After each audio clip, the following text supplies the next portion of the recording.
শুভ সকাল বন্ধুরা। তো তোমরা সকলে কেমন আছো? আশা করছি সকলে বেশ ভালো আছো, সুস্থ আছো। আজ নতুন একটি ঝলমলে ব্লগে তোমাদের সকলকে জানাই অনেক অনেক ভালোবাসা। আজকে হলো শনিবার, এখন ঘড়ি কাটাতে সময় হয়েছে সকাল 6টা। কিন্তু তো আজকের ব্লগটি আমি সকাল থেকেই শুরু করছি তোমাদেরকে সাথে নিয়ে। আশা করি আজকের ব্লগটি তোমাদের বেশ ভালো লাগবে। এই যে আজকে সকালে ঘুম থেকে উঠে দেখি এত সুন্দর একটা ওয়েদার, সেটা তোমাদের সঙ্গে না শেয়ার করেই বা কি করে থাকি। সকালের আকাশের ওয়েদারটা আকাশের যে দৃশ্যটা এতটা সুন্দর ছিল, ভাবলাম তোমাদেরকে একটু দেখাই। আর আজকে সকাল সকাল বেশ সুন্দর রোদও বের হয়েছে। কটা দিন যে পরিমাণে বৃষ্টি শুরু হয়েছিল, একদম ভাল লাগছিল না। একঘেয়েমি বৃষ্টি, কাদা সঙ্গে কি বলবো, একদম হিবিজিবি ব্যাপার হয়ে দাঁড়িয়েছিল। তো সেই ক্ষেত্রে রোদ বেরিয়েছে, ভীষণ ভালো লাগছে। আর সঙ্গে মনটাও কিন্তু বেশ ভালো হয়ে গেছে। সকালে গাছে আজকে কিন্তু লক্ষ্মী জবা ফুল ফুটেছে। কি ভারী সুন্দর লাগে, তাই না? দেখতে ভীষণই ভালো লাগে। আর সঙ্গে এই যে সেই 4টে গোলাপ একসঙ্গে রয়েছে, আর দেখতেও কিন্তু ভারী সুন্দর। আর এমনিও ফুল দেখে মনটা কিন্তু ভীষণ পরিমাণে ভালো হয়ে যায়। ফুলের কথা আর আলাদা করে কী বা বলবো তোমাদের। সকালে আজকে ওয়েদারটাও ভালো, ভাবলাম বাসি জামা কাপড় যেগুলো ভিজা ছিল সেগুলো টুকটুক করে মেলে দিই। বেশ ভালো রোদ বের হয়েছে, না হলে আবার এখন যেহেতু বর্ষার সময় কখন আবার ঝমঝম করে বৃষ্টি নেমে যাবে সেটাও আবার বলা যায় না। সেই ক্ষেত্রে মামামের বেশ কিছু জামা কাপড় ছিল, সেগুলো কালকে শোকায়নি। আর এখন তো বৃষ্টি কখন কখন রোদ কখন কি হচ্ছে সেটাই বোঝা বড় দুষ্কর। মামামের জামা কাপড় ছিল আর সঙ্গে আমারও দুটো ছিল, সেগুলোও মেলে দিলাম। কি জানো তো, এই বর্ষা বৃষ্টির দিনে জামা কাপড় নিয়ে একদম একটা বিচ্ছিরি ব্যাপার হয়ে দাঁড়ায়।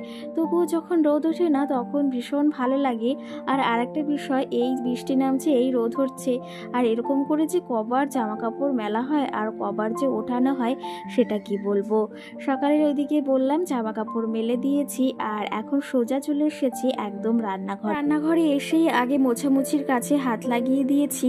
কি জানো তো, প্রতিদিন যদি একটু হালকা হাতে মোছা বা পরিষ্কার করা হয় যে কোনো জিনিস, তাহলে অতটা নোংরা হয় না যাকে বলা হয়। তো সেই ক্ষেত্রে সবসময় চেষ্টা করি রান্নার পরে বা রান্নার আগে একটু রান্নাঘরটা পরিষ্কার করে নেওয়ার। আর রান্নাঘরটা আমার খুবই ছোট, তার ভেতর কিন্তু আমি সুন্দর পরিপাটি সবার নজর কাড়া করে তোলার চেষ্টা করি। আর এই রান্নাঘরের দিকে কিন্তু সবাই বেশ ভালোভাবে একটা এত সুন্দরভাবে তাকায়, বা অনেকে বলে যে আমাকে এই দিনও আমার সঙ্গে একজন এসেছিল আমার ভিডিও এডিটিং করা নিয়ে কথা বলতে, বা সে আমার কাছে শিখতে এসেছিল কি করে ভিডিও এডিটিং বা টাইটেল থাম্বনেল করি। তো সেই ক্ষেত্রে সে এসে বলছে যে বৌদি, তোমার রান্নাঘরটা কত সুন্দর করে সাজিয়েছো। আর একজন আমাকে কমেন্ট করেছিল, নামটা যদিও পরে নিচ্ছি তো এখন মনে নেই, তো আমার কমেন্টটা মনে আসলো। সেটা হচ্ছে যে তুমি এই যে রান্নাঘরে এত গাছ রেখেছো বা এই গাছগুলো রেখেছো, এটা নোংরা হয় না বা এগুলোই অসুবিধা হয় না? না গো, গাছগুলো কিন্তু একদম সুন্দর হয়ে উঠেছে আর তরতাজা। আর এতে কিন্তু কোনো গরম তাপ লাগলে তো অবশ্যই গাছগুলো সেখানে ঝলসে যেত বা নষ্ট হয়ে যেত। সেই ক্ষেত্রে গাছগুলো সুন্দর আছে। আর গ্যাস থেকে কিন্তু আমি অনেকটা দূরেই রেখেছি গাছগুলো, এই পাশটাতে, সেটা হয়তো তোমরা দেখতে পাচ্ছ। আর সঙ্গে যেগুলো ওই প্লাস্টিকের গাছ, সেগুলো আমি গ্যাসের সামনেটায় রেখেছি। আর সঙ্গে এই যে আমি এখানে নর্মাল একটা টেবিল তৈরি করে নিয়েছি, সেটাতে কিন্তু আমি কার্পেট পেতে তারপরে রান্নাঘরটা এখন একটু সুন্দর করে তোলার চেষ্টা করেছি। যদিও আমার মডিউলার কিছু নেই বা কিচেন চিমনি কিছুই নেই তোমরা জানো তো, তবু আমি চেষ্টা করি আমার রান্নাঘরটিকে নিজের হাতে সুন্দর পরিপাটি করে রাখার।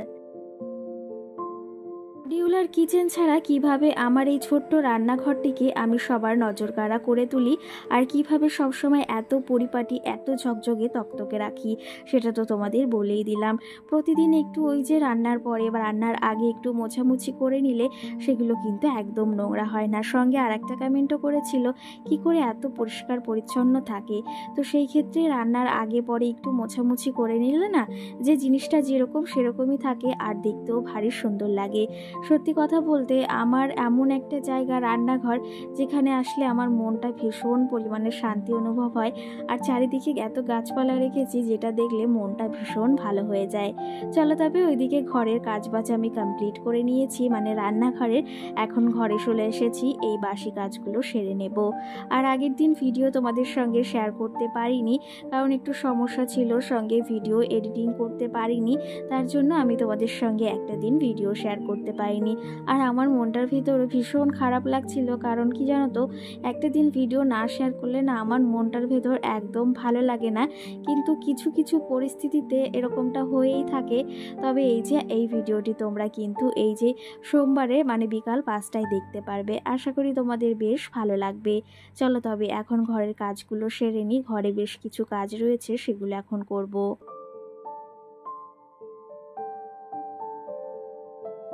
দিনের ভিডিওতে মামুনি আমাকে কমেন্ট করেছে, দিদি ভাই আমিও চা খেতে খুব ভালোবাসি গো। তো আমিও কিন্তু বেশ ভালোবাসি, তোমার সঙ্গে কিন্তু আমার অনেকটা মিল আছে। আর চা খেতে কিন্তু আমরা বেশিরভাগ মেয়েরা বা বউরা সবাই বেশিরভাগ ভালোবাসি, খুব কম আছে যারা চা খেতে চায় না। সঙ্গে রিকিতা আমাকে কমেন্ট করেছে, খুব সুন্দর কথা বলো তুমি দিদি ভাই। অসংখ্য ধন্যবাদ যে তোমরা এত সুন্দর কমেন্ট করো। আর সঙ্গে যে বলো তোমার কথাগুলো খুব মিষ্টি, ভারী মিষ্টি, তোমার কথাগুলো শুনতে ভালো লাগে, তখন না আমারও ভীষণ পরিমাণে ভালো লাগে এই বিষয়টা জেনেও।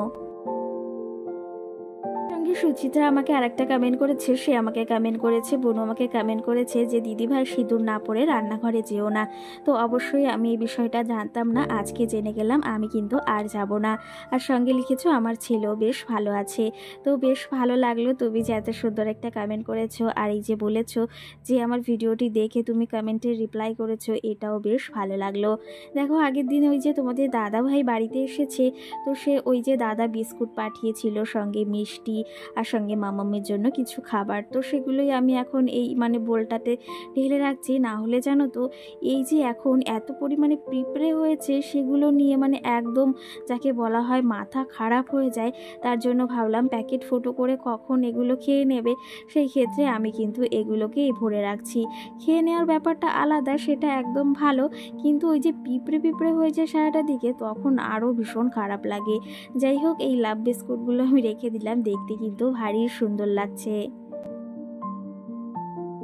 আর একটা বিষয় কি জানো তো, একটা মানুষ যদি কোনো একটা গিফট পাঠায়, সেটা 2 টাকার হোক বা 5 টাকার হোক, সেটা আমার কাছে কিন্তু অনেকটাই মূল্যবান। আর সেই জিনিসটা কিন্তু যত্ন করে রাখার দায়িত্ব আমার। আর দাদা যে এত দূর থেকে এই খাবারগুলো মামামের জন্য পাঠিয়েছে, এটা ভেবেও আমার ভীষণ ভালো লাগে। আর সত্যি কথা বলতে আমার 2 দাদাই কিন্তু আমাদের 2 মামামকে বা আমাদেরকে ভীষণ পরিমাণে ভালোবাসে। সব থেকে বড় কথা ভালোবাসা, তার থেকে বড় আর কিছুই হয় না জানো তো। এই ভালোবাসাটা কজনই বা পায়, আর ভালোবাসা ছাড়া কিন্তু কখনোই কোনো সম্পর্ক ভালো থাকে না, এটা আমার মনে হয়। যাই হোক, তোমাদের সঙ্গে গল্প করতে করতে দেখো আমি বেশ খানিকটা কাজ এগিয়ে নিয়েছি। আর এখনও কিন্তু আমার মামাম সোনা ঘুমিয়ে রয়েছে। কি জানো তো, সকালে ঘুম থেকে ওঠার পর আমি মানে চেষ্টা করি সবসময় খুব তাড়াতাড়ি দ্রুত কাজগুলো করে নেওয়ার। আর একটা বাড়িতে বাচ্চা থাকলে প্রচুর পরিমাণেই কাজের চাপ বা তাড়া থাকে।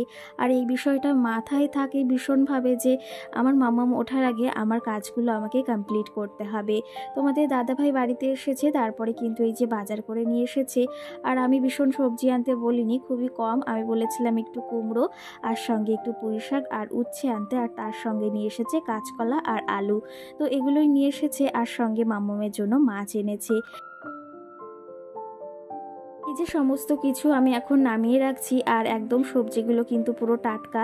আর সত্যি কথা বলতে টাটকা সবজি খেতেও বেশ ভালো লাগে, আর রান্না করতেও কিন্তু আমার বেশ ভালো লাগে। পুঁই শাকগুলো একদম লকলকে আগা, ভীষণ পরিমাণে ভালো লাগে। এটা দিয়ে আজকে সুন্দর একটা রেসিপি করব, আর তোমাদের সঙ্গেও শেয়ার করব। জানো তো ভীষণ ভালো লাগে আমার তোমাদের সঙ্গে রান্নাবাড়া, কাজবাজ এই সমস্ত কিছু শেয়ার করতে।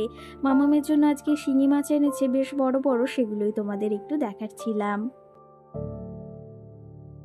সঙ্গে অরুণ আমাকে এই কমেন্টটা করেছিল, ওই যে বললাম গ্যাসের সামনে যে জিনিসগুলো রাখো সেগুলোতে তেল ছিটে পড়ে না, এই কমেন্টটাই করেছে যে দিদিভাই তুমি গ্যাসের সামনে এই জিনিসগুলো রাখো, এগুলোতে তেল ছিটে পড়ে না। না গো, তেল ছিটে পড়ে না, পড়ে তো অবশ্যই, কিন্তু সেরকমভাবে পড়ে না।